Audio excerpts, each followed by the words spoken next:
all these pants are tight right now. Oh, those shoes are cute. They are so uncomfortable because see, all your piglets are right here. This whole new thing is heinous. Oh. Yeah, it's horrific. Yeah, it's a torture chamber. The things we do to look cute. Yeah, it's a torture chamber.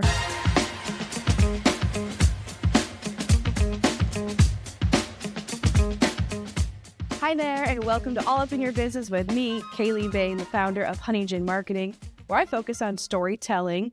And the whole point of this podcast is to help tell the story of businesses that you like, know, and trust, also thought leaders, nonprofits, and so much more. And today I'm so excited to introduce you to one of my personal greatest friends, Heather Thompson, who is the vice president of Realtor Giving Network, where we will call it RGN this whole time because I don't want to say the whole thing every time. So hi, Heather. Well, hello, dear. Thank you for having me. I'm super excited to be here with you more just because I've been able to witness your growth on this journey. And I just love that you are using your network and your personality to help people tell their story. Thank you. Of course. For anyone hearing this, watching this, you obviously don't know me that well.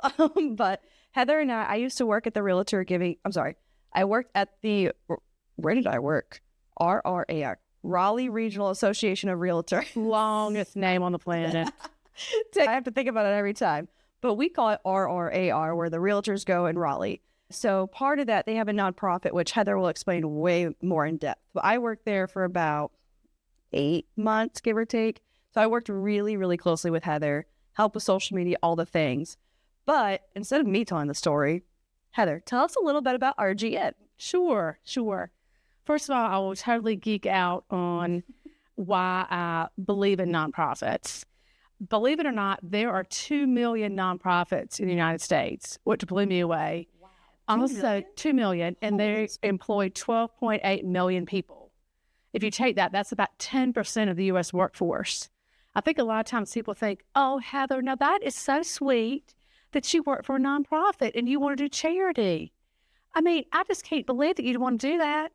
Well, see, no, it's a profession. It's a real job. Nonprofits are businesses. Mm-hmm. I think there's a myth or a misconception in that the bottom line, nonprofits are filling gaps in services that government and businesses are never going to do. So my favorite TED Talk of all time is Dan Pallotta. And Dan Pallotta says that philanthropy's charity is the marketplace for love. So the work that nonprofits are doing are helping people that there's no other service. Nobody else is coming to help. Yeah. And so that's what I love about the work that I've been able to do for 30 years is that meeting people, filling those needs and helping people that otherwise aren't going to be serviced in any other way. But yet nonprofits are doing it with limited budgets, strapped staff, and kind of dialing for dollars. But what I love about the Realtor Giving Network is that when I started here almost 9 years ago, that it was a built-in constituency in that there's 10,000 realtors at the Raleigh Regional Association of Realtors. So I came in and those people were already bought into the mission. They already wanted to help. So really the Realtor Giving Network is all about harnessing the collective giving power of realtors to improve housing solutions to help unhoused neighbors. And I get to come into a space where every day realtors are calling me and asking how they can help. So they're looking to the network as an outlet to be able to give back. And that is just amazing that we're able to do that. And there's a space for it. So because I like to talk about people's whys, where they started. So you worked in a nonprofit before this one, correct? Yes. So actually, when I think about why did I go into this line of work? And again, on my bandwagon here, I'll call it work because it is. I love this dollhouse. Nothing makes me happier than this. So growing up back in the day when there were no phones for entertainment, I had a dollhouse. And for Christmas, my grandmother would give me this dining room table, which was from probably when I was in elementary school, this chest of drawers. So every Christmas, I would get little different pieces of furniture from this dollhouse. She actually made the little pillows here, insane. So I still have this. So cute. So this one's yours? Yes, and these little pieces here. So what I love about that is that even from a young age, I already kind of knew about the comforts of home, where I was lucky to be raised in a loving family and have those things too. But also my friends and I experienced that together when this was entertainment. We were playing together and putting these things together. And I think your life just takes a turn. And part of that journey is I have done nonprofit work forever. One of the places I did it before was the Green Chair Project. Right. Another huge one here in Raleigh. Amazing nonprofit. Yes. And they recycle donated furnishings. And then families who have had a tragedy or have been homeless and are recovering from that can go to the Green Chair Project and be able to move into a fully equipped home. When I worked at the Green Chair Project, I did it for about 3 years. And I think we all have stories that stay with us. And I'm in the menopause now. I call it the menopause. So I have menopause brain. I cannot tell you anything about the past 24 hours. But what I can tell you is this one story. So I was sitting in my office cranking out this grant. I didn't want to write this grant. I hate writing grants. Nobody wants to write a grant. Yeah. So I'm writing this grant, and this gentleman comes in, and he'd been homeless for a number of years. And at the time, the case manager was walking him through the showroom and letting him pick out whatever he wanted. And the case manager said, well, what's your favorite color? And he said, well, what do you mean? And she said, well, everybody has a favorite color. And he goes, well, I've never had a favorite color. She said, well, why not? He goes, well, I've never had a choice to have a favorite color. And I'll tear up now because he never had a choice because he never had options. Oh. So if you don't have options and you don't have exposure to things, then all of a sudden you don't think you need a lot. And I mention that just because it all goes back to this. Growing up, I did see choices. I did see options for things. So having worked at the Green Chair Project for 3 years, then actually went through a divorce. Mm-hmm. And when I was working at the Green Chair Project, I worked there and they didn't have benefits. So when I got divorced, I realized, oh, wow, see, that's not going to be an option anymore. So I need to have full-time benefits. And my realtor said, well, actually, I am a volunteer for the board at the Realtor Giving Network, and they've now decided to hire their first-time employee. So what I love about realtors is that they'll help you find a house, and my realtor did that, and then she also helped me find a job. Mm-hmm. So moving from the Green Chair Project, having a full-time job here, we still get to work with the Green Chair Project.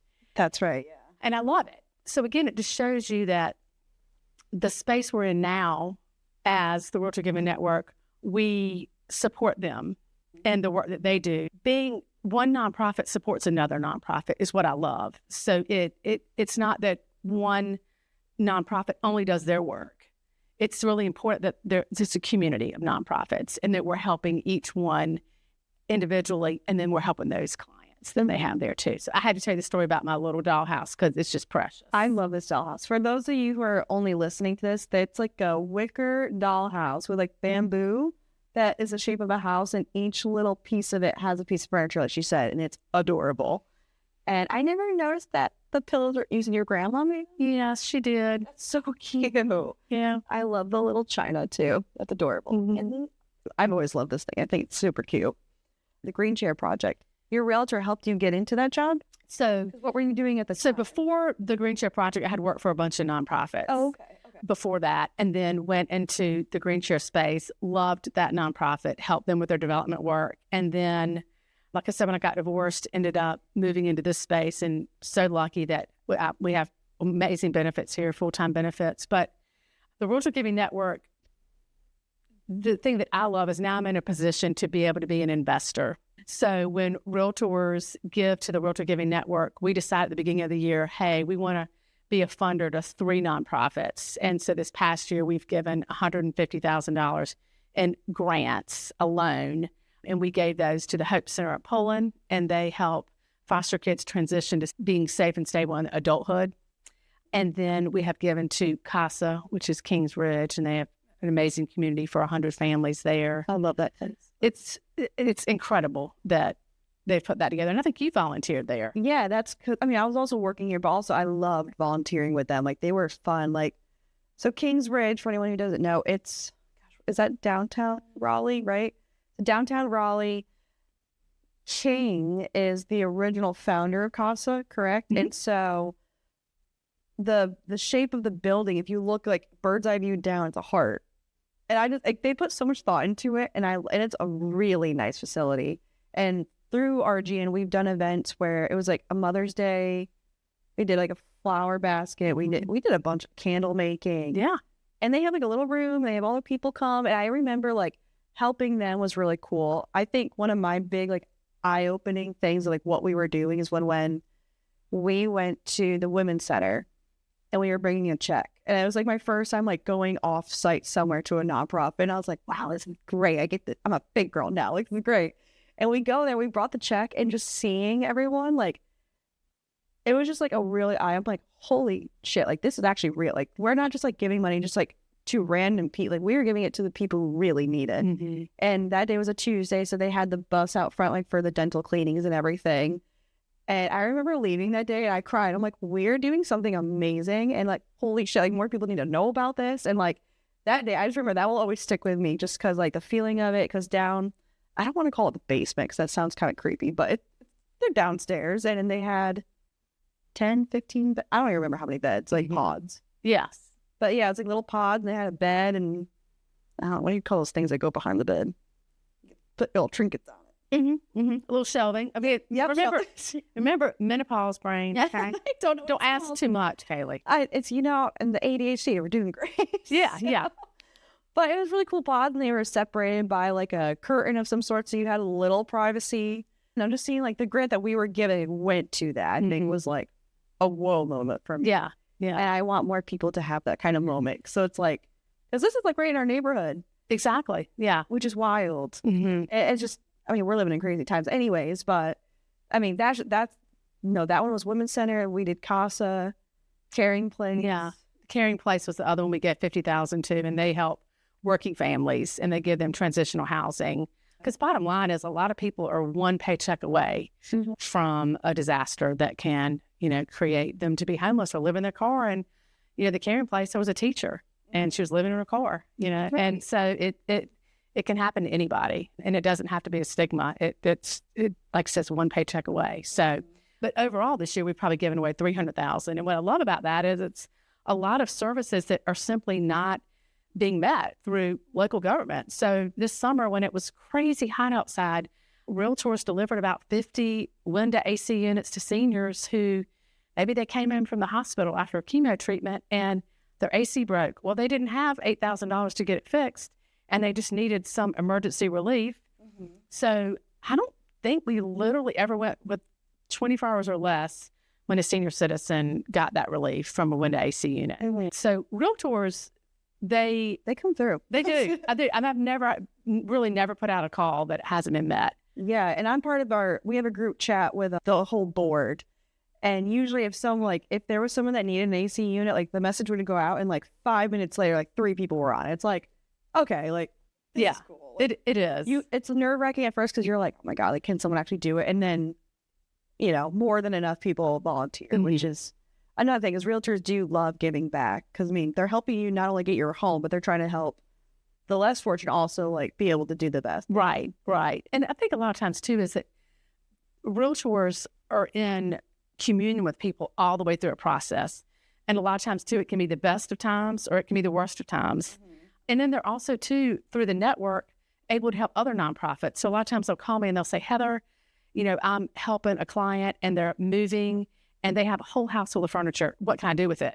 Well, immediately I'm like, oh my gosh, call the Green Chair Project. Mm-hmm. So that actually happened one day. And then that same realtor about a month later was helping us furnish an apartment for a family.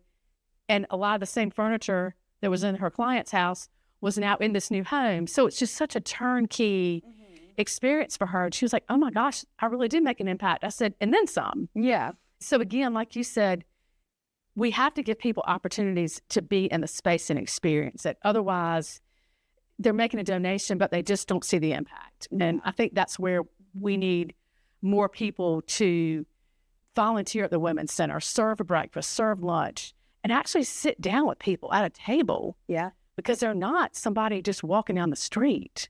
There's somebody that has a story, and that could be any one of your relatives. Yeah. I think that's the most important part of it. 100%. And like another favorite thing of mine of RGN is that it's not just like, yes, we are. I say we because I still help stuff. But like RGN, it's not just one nonprofit. Like it's like we're the grant givers to the nonprofits. Right. So it's like we don't have a favorite either. So it's just like, oh, you like Caring Place or you like Haas or you like any of them? Like, cool. Like, well, we help them. So yeah. Like, and I think one component of it too that I love is having been on the nonprofit side and written tons of grants and all the requirements for them is RGN is a believer in what those nonprofits are doing. And so we give flat out unrestricted money. Yeah. And we're just like, you need to pay the light bill, whatever you need to do with it. You know what you need to do to service your clients. And we're not here to put placeholders on that. And so many nonprofits are just super grateful. The network saves them tons of time in writing grants. And a lot of it's just emergency needs. Hey, we've got 4 families right now that are moving into apartments. Can you help us furnish those apartments? And for anyone who doesn't know the unrestricted, like what that means, like, can you explain it? Because I know, like, when I found that, I'm like, oh, like that is a huge, like, right. Think like your money is just going somewhere, but they want to know. So explain that. Exactly. So unrestricted money is if you give money to a nonprofit and you can say, hey, I'm willing for this money to pay the light bill, anything. Restricted money is you want it to go only to a program, or you want it to go to designated activities or supplies or things like that. And that's great for a nonprofit too, but it can strap them sometimes as well. So I call it liquid gold. It's like a little gold nugget that you're giving to a nonprofit. Yeah, and I think it's just important to know, like, the money that is, like, if you do donate to the RGN network, like, it's all unrestricted. So, which is huge for people. Mm-hmm. And then, so I know RGN has like a lot and also a couple different programs. So, like, can you explain like the apartment setting and all the work? So we do have a program where we furnish apartments for families. So a lot of times these families have worked so hard to pay that. Well, you know what it's like when you move an apartment. You pay that security deposit. You pay first month's rent. And a lot of times when they're moving from being unhoused, that might be in their car, or they may have been couch surfing. They don't have a pod. There's no furniture coming with them. So we have helped furnish 125 homes for families in our history. Oh, wow. So it really is. So a lot of times realtors will call me and say, hey, our group would love to furnish a home. So it gives them an activity to do together. And then we also, in the summertime, called Cool for Wake, part of Wake County Human Services, we partner with them. We deliver the AC units. This winter, we're going to start delivering space heaters as well, which is brand new. I think that's so smart. Yeah. Because in someone's lease, so I found this out the hard way. So in a lease, they like the what are they called? The people that are the leaseholder, the property manager, the landlord. There we go. Yeah, we got there. So legally, they have to give you heat, but you don't need AC. Really? Which I think is crazy because I moved somewhere. I was a 3rd floor apartment. It was a nicer, I say nicer in air quotes. Like, to me, it was like nicer because it was something new, but it wasn't. And the AC didn't work. And I have a dog, and it was the hottest month of the year in June. And it was 95 degrees in our apartment. And I had a roommate, she wasn't living there yet. And I was like, my dog and I were dying. And I was like, I was dating someone at the time. So like, we were on the outs anyways, but like we hated each other that whole month. I went and stayed with him. So I'm like, I can't live in a 90 degree. No. And so it's like, legally, we don't need to give you AC. But also, we're trying to fix it. I'm like, you're trying real hard, apparently. Not so much. So I moved out a month later because they never got it fixed. But so the part about getting ACs to people, I think, is huge because legally, if a landlord was a complete asshat, like, they don't have to fix your AC right away. Isn't that awful? It's insane. Yep. Wow. Unless that was just my story, but that's what I started. I looked into lawyers for it, and yeah, that's what they said. So the AC thing is huge for anyone going through crazy things and really needs something right away. But then the space heaters is also, I love this addition. Yeah. That's such a smart thing. It's awesome. And then just a lot of emergency needs. Hygiene kits, Oak City Cares is a great hub, downtown Raleigh, and anyone who's unhoused or experiencing homelessness can go there and take a shower, wash their clothes. But a lot of times those supplies are expensive. So we'll go in and replenish those supplies for them. Oak City? Oak City Cares. Okay. Yeah. So really, anytime a nonprofit has those emergency needs, they can come through us. Valentine's Day, the Hope Center at Poland, we give former foster kids Valentine's Day gifts, Mother's Day through CASA. So again, anytime a realtor wants to give back, we help curate those experiences for them. And a new thing that started last year, which I love, is the Campus of Hope. And I hope this just keeps going because this is like my favorite event of the year because the art nerd in me, it's a whole, basically like an art gallery that realtors came and they would they would bid on paintings and raffles of paintings. And the paintings are all local artists, which is really cool too because shop local, love local.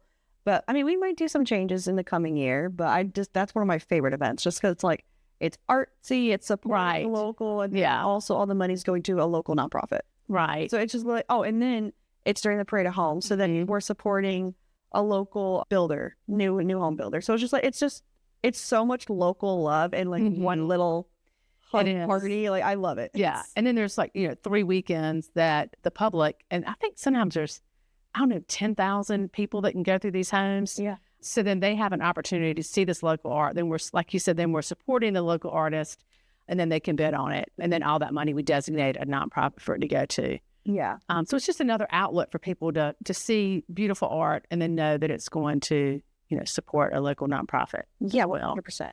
And the other thing I love that we, like, the few times I got to go on, like, the apartment furnishings, like, those are one of my favorite things to do, too. Because, like, one, it's like you're moving into the place and you get to set it up how you think would be, like, really cute, which is fun. Right. But then what's the process of, like, so say there's a group of 5 or more that want to do an apartment furnishing. Like, what are the steps they would take to do that? Like, walk us through, like, a beginning to where we get to the apartment to furnish it. Right. So anyone who is interested in furnishing an apartment can certainly contact the Realtor Giving Network. And then what we do is we let our nonprofit partners know that we have a group who's interested in setting it up.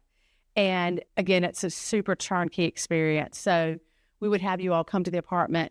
The furniture is there. And then you all get an opportunity to make up the beds, put the artwork on the wall. Just like you're moving into your own apartment, you set up the kitchen.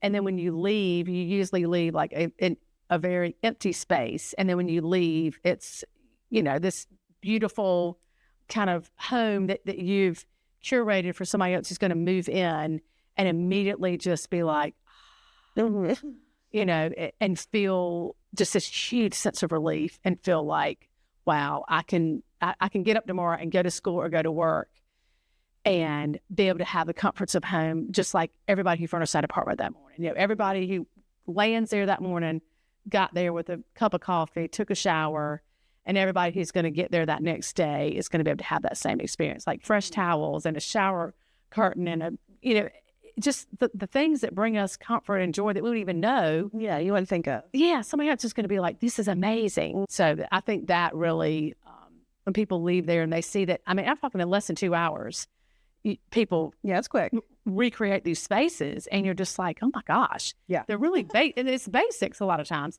and then of course like the beautiful art and the fun accessories and all that, but making up a bed for a kid is pretty rewarding. I will say I've had 2 big aha moments, which one was the Women's Center and the second one was, I think it was either the first apartment furnishing I did or the second one. And this is just like how naive I've been, and I live in a little bubble, and I don't usually leave my little bubble, but it was next to the door was one of those sticks, and it had rubber on each side. And I'm looking at it, and I was like, oh, someone left a stick behind. And I think it was Sarah. So Sarah also works in the Realtor Giving Network with Heather, and Sarah, or it was whoever was in charge of the nonprofit that day. And I was like, someone left their stick behind. And they're like, oh, honey, no. And I was like, well, what is it? And I, like, my jaw dropped, and she was like, well, this is for any, like, it's for the safety of, usually because it's moms with their kids that are moving in. And it's usually for the safety of the mother to feel safe, because a lot of these are like DV situations where they're trying to get away from someone and they need to feel safe and locked in the house. So the stick, they put it underneath the door handle and the floor, so that way if someone were to try to open the door, they can't. Wow. Yep. And that was like a holy shit moment for me. I was like, wow, so you're telling me the family that's going to move in here next is like, they're like, what? And she's like, yeah, that's what a lot of the cases are. And I was like, oh my God. So then it made me like love it even more. Mm-hmm. And I'm just like, I have personal ties for all this stuff. So it's just kind of like, it was just a whoa. And then the other thing with that was, I think you were there. I know Sarah was there, because there was a lamp that was next to the door. And I heard the women that were in the group that day that were like, oh, like, let's move this over here. And Sarah was like, we are not allowed to move it. And then so she was teaching us about that. So basically, for every door that comes from the outside in has to have a light switch that turns on right away. So that way, for someone who has PTSD and thinks someone's hiding inside, they can quickly turn a light switch on. Wow. Right? And like, so Sarah's very educated in all this stuff because she's done every one of them. Mm-hmm. But also she works really closely with those nonprofits who teach her that. And so it's like, not only are you coming to furnish something, like you're learning a lot of like personal safety things too. It's just wild. It's a very, very huge learning experience I think everyone should do. So no, I do too. And I think exposure is the biggest piece of anything. You know, with my people are scared of the exposure, but it's like, I think it's healthy to have that because you're going to live in a little bubble until you're, 100%. Yeah. And I think that, you know, with my children, I have them just this past week. We were super grateful that we were able to give a $10,000 check to the Women's Center.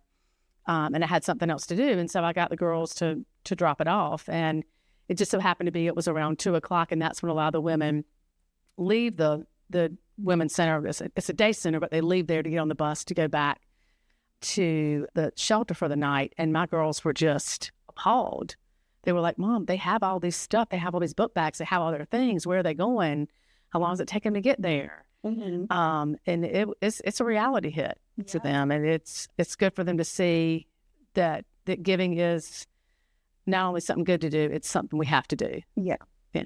So if people, well, first off, I think the biggest question of all, can non-realtors partake in all the Realtor Giving Network things? Oh, 100%. I'm not partial, please. I mean, I do think that we have tons of opportunities for anyone to get involved. And I would love the opportunity to engage people in giving back. I mean, the homelessness rate in our area is huge and it's only getting bigger and bigger. But when Raleigh expands and the lack of affordable housing, and we hear all these statistics, and one that blew me away was the hourly rate to afford a fair market 2-bedroom apartment in Wake County is $35 an hour. Which is like nobody. Very few people are making $35 an hour. I would love, please go on our website, www.rrargivingnetwork.org, and please connect with me. And I would love the opportunity to work with anybody, to put them out there and give them ways to see how giving back is not only rewarding and meaningful, but there's really no other way that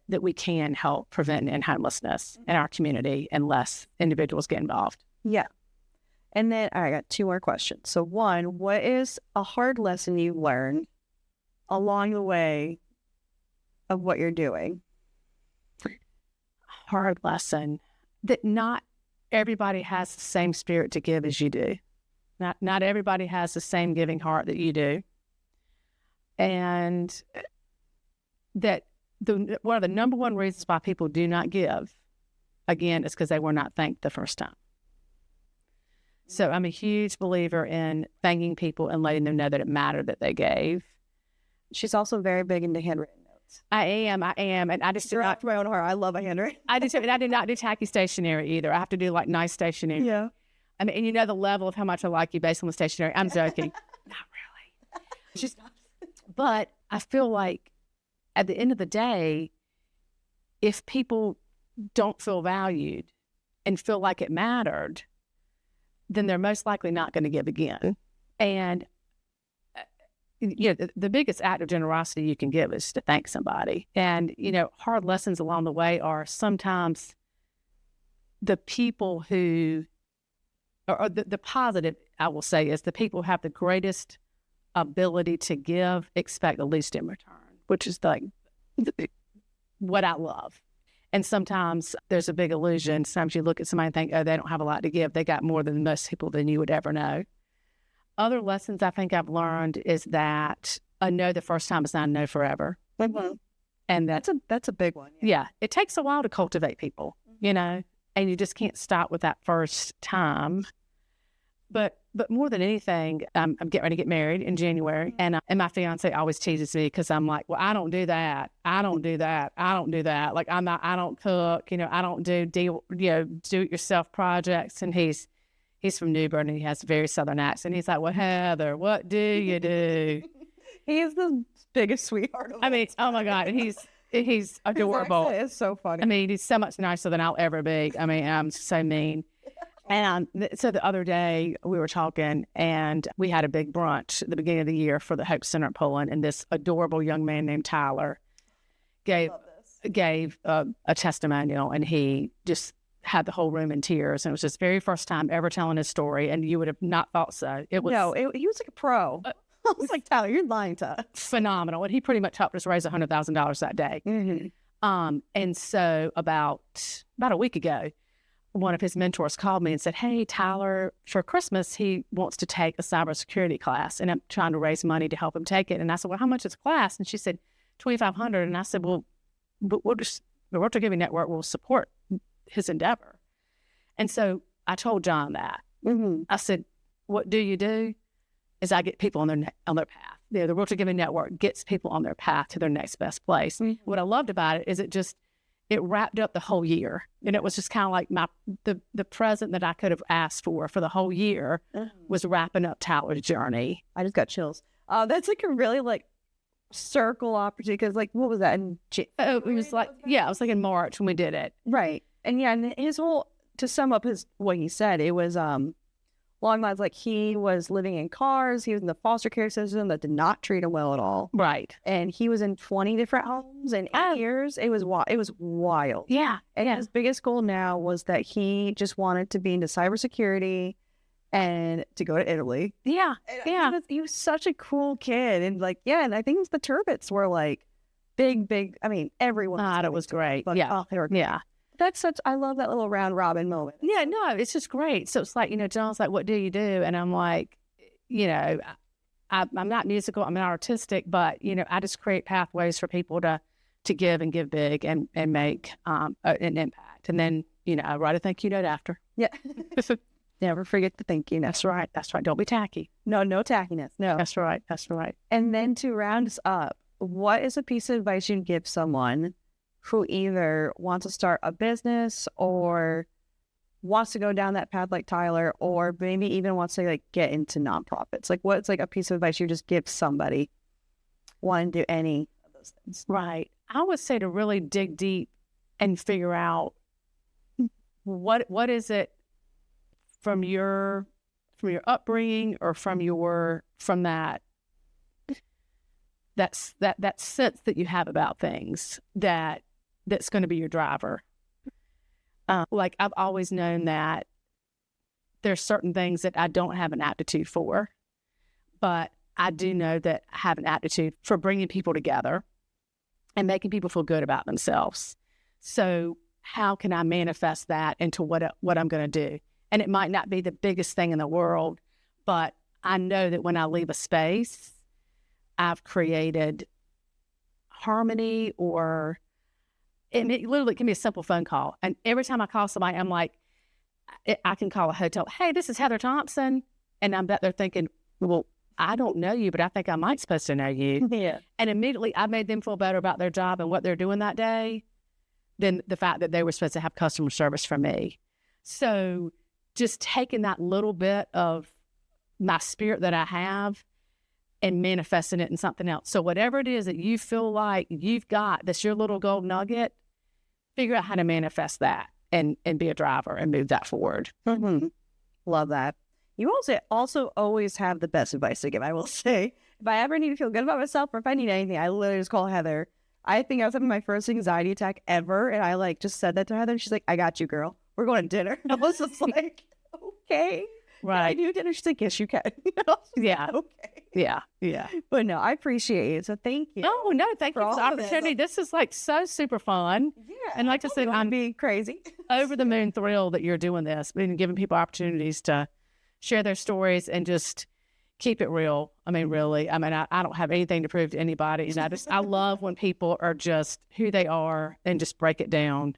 Because I think we need a little bit more people not take themselves so daggone seriously. Absolutely. I can't stand being too serious.